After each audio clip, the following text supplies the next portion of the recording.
والصلاة والسلام على رسول محمد وآله وأصحابه وأزواجه وذرياته أجمعين.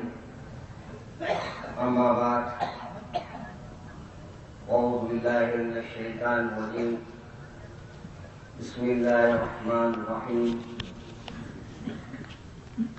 إنا أعطيناك الكوثر فصل لربك وانحر إن شانئك هو الأبتر. معزز حاضرین اکرام، اللہ تبارک و تعالیٰ اپنے پاک کلام میں ارشاد فرماتا ہے، بے شک اے حبیب ہم نے آپ کو حوض کوثر عطا کیا. یہاں علماء نے فرمایا اس میں دو باتوں کا اشارہ ہے. ایک یہ کہ حوض کوثر، تو دوسری طرف اس بات کا بھی اشارہ ہے کہ خیر کثیر آپ کو ہم نے عطا کیا. اور آگے ارشاد ہو رہا ہے، حبیب آپ اس کے شکرانے میں نماز پڑھیے اور قربانی دیجیے. اور فرما رہا ہے کہ بے شک آپ کا دشمن ہی بے نام و نشان رہے گا. میرے عزیز دوستو، ابھی آپ نے تقریر سماعت فرمائی اور مختصر انداز میں میں بھی حضرت اسماعیل علیہ السلام کی زندگی کے حالات اور حضرت ابراہیم علیہ السلام کے وہ دعائیں اور آپ کا اپنے صاحبزادے کے ساتھ خطاب آپ کو بیان کروں گا. مختصر یہ ہے کہ یہ چند ادائیں، چند وقائیں، چند دعائیں ہیں جو آج آپ ہم مل کے کرنے والے ہیں یا حج کے موقع پر حجاج کر رہے ہیں. اور حقیقت یہ ہے کہ حکم حق پر باپ نے چاہا کہ بیٹا ذبح ہو. حکم حق پر باپ نے چاہا کہ بیٹا ذبح ہو، بیٹے نے بھی رکھ دیا سر تلوار پر. ایک ذبیح اللہ ہوئے، ایک خلیل اللہ ہوئے، رحمت ایسے باپ پر ایسے برخوردار. بیٹے سے بابا جان نے کہا، بیٹے میں نے خواب میں دیکھا ہے کہ میں تمہارا گلا کاٹ رہا ہوں، بولو بیٹے تمہاری کیا رائے ہے؟ تو آپ نے فرمایا، ابا جان آپ کو جو حکم ملا ہے کر گزریے، انشاءاللہ آپ مجھے سارے پائیں. حقیقت یہ ہے میرے دوستوں، حضرت ابراہیم علیہ السلام کے صاحبزادے جو کچھ کم 90 سال کی عمر میں آپ کو اللہ تبارک و تعالیٰ نے عطا فرمایا، آپ اپنے صاحبزادے کے لیے دعا فرماتے تھے، رب حب لی من الصالحین، اے اللہ مجھے نیک اور صالح بیٹا عطا فرما. میرے بھائی، آپ اور ہم بھی دعا کرتے ہیں، اولاد کی طلب کرتے ہیں، اولاد کے لیے اپنی دعا کرتے ہیں اور کہتے ہیں کہ اللہ مجھے بیٹا عطا فرما اور مجھے خوبصورت بیٹا عطا فرما. سب کچھ تو کہتے ہیں لیکن یہ نہیں کہتے کہ اللہ مجھے نیک اور صالح بیٹا عطا فرما. وجہ یہ ہوتی ہے کہ بیٹا تو ہوتا ہے لیکن باپ بن کے پیدا ہوتا ہے. باپ ایک بولتا تو بیٹا ایک کرتا ہے. یہاں حضرت ابراہیم علیہ السلام دعا فرما رہے ہیں، رب ہب لی من الصالحین، اے اللہ مجھے نیک اور صالح بیٹا عطا فرما. دعا کر رہے ہیں. دعا کرتے کرتے آپ 70-80 سال کے ہو گئے ہیں اور آخرکار اللہ تبارک و تعالیٰ نے اشارہ فرمایا، وبشرناہ بغلام حلیم، ہم نے ان کو بشارت دی حلم والے بیٹے کی. اور پھر وہ حلم والا بیٹا حضرت اسماعیل علیہ السلام.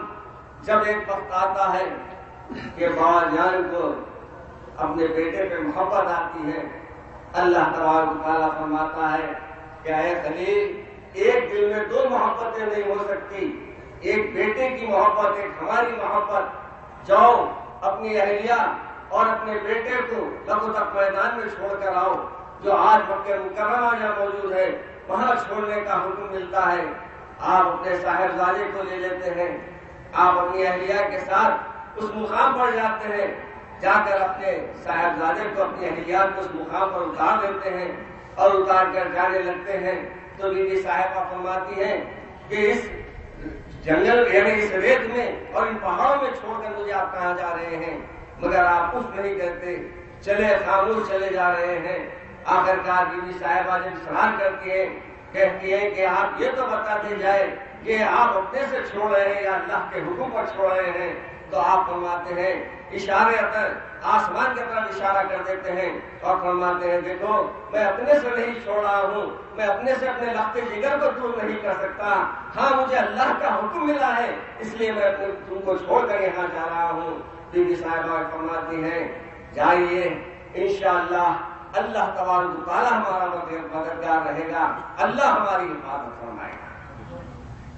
میرے بزرگوں اور دوستوں, حضرت ابراہیم علیہ السلام کی زندگی شروع سے لے کر آخر تک آزمائشوں میں رہی, اور آزمائش ایسی کہ ہر آزمائش پر ایک نئی مصیبت آتی.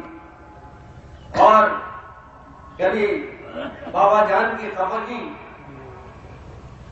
آپ کو خود بنا کر دیتے, فرماتے کہ بیچ کر آؤ. حضرت ابراہیم علیہ السلام اسے لے کے جاتے, مگر اس انداز سے لے کے جاتے کہ وہ بابا جان کو ناگوار گزرتا. آ کر کہتے کہ اے ابراہیم تم نے ہمارے بتوں کے ساتھ بدتمیزی کی, غلط کام کیا, میں تمہیں پتھر مار کے ہلاک کر دوں گا. ابا جان کے لیے جب یہ الفاظ اپنے بیٹے سنتے ہیں تو فرماتے ہیں میں آپ کی ہدایت کے لیے اللہ سے دعا کروں. سبحان اللہ, یہ حضرت ابراہیم علیہ السلام کے اخلاق تھے, یہ حضرت ابراہیم علیہ السلام کے انداز تھے کہ آپ نے اپنے ابا جان کو جو جواب دیا تو اس انداز کا دیا میں آپ کی ہدایت کے لیے دعا کروں گا. اور جب بابا جان سے اپنے ابراہیم علیہ السلام نے یہ الفاظ کہے تو اللہ نے آپ کو جو صاحبزادے دیے تو وہ صاحبزادے نے آپ کو کیا جواب دیا؟ کہا کہ ابا جان آپ کو جو حکم ملا ہے کر گزریے, آپ کا بیٹا تڑپنے والا نہیں رہے گا, مچلنے والا نہیں رہے گا, آپ کو پریشان کرنے والا نہیں رہے گا, بلکہ آپ کے حکم پہ اپنے گلے کو کٹانے والا ہوگا. ہم بھی اولاد کی تربیت کریں, ہم بھی اولاد کو اچھی تعلیم دیں. پہلے تو اولاد کے لیے دعا کریں تو صحیح دعا کریں, اور دعا میں بار ابراہیم علیہ السلام کی دعا کو سامنے رکھیں اور کہیں کہ ربی ہب لی من الصالحین, اے اللہ مجھے نیک اور صالح بیٹا عطا فرما. جب آپ اللہ سے شرط کے ساتھ مانگیں گے اللہ تبارک و تعالیٰ اولاد کو بھی آپ کے لیے ایسی اولاد عطا فرمائے گا جو آپ کا مددگار ہوگا, جو اللہ کے احکامات پہ چلنے والا ہوگا. میرے عزیز دوستوں, اب آپ کو چھوڑ کر جا رہے ہیں, آنکھ رو رہی ہے مگر زبان سے کچھ نہیں نکلتا ہے اس بات سے کہ یہ تو معاملہ ایسا ہے کہ آنکھ تو رونا ہے, آنکھ کا تو رونے کا معاملہ ہے, وہ تو روئے گی کیونکہ اپنے لخت جگر کو چھوڑ کر جا رہے ہیں, لیکن زبان سے ایسے الفاظ نہیں نکلیں گے کیونکہ یہ اللہ کا حکم ہے. آپ اس بات سے خاموشی کے ساتھ جا رہے ہیں, بول رہے ہیں بیٹے میرا دل تو تڑپ رہا ہے, آنکھ تو رو رہی ہے, مگر اللہ کے حکم کے بیچ میں کچھ نہیں کر سکتا. بیٹے میں اس لیے تجھے چھوڑ کر جا رہا ہوں. میرے بزرگوں اور دوستوں, اب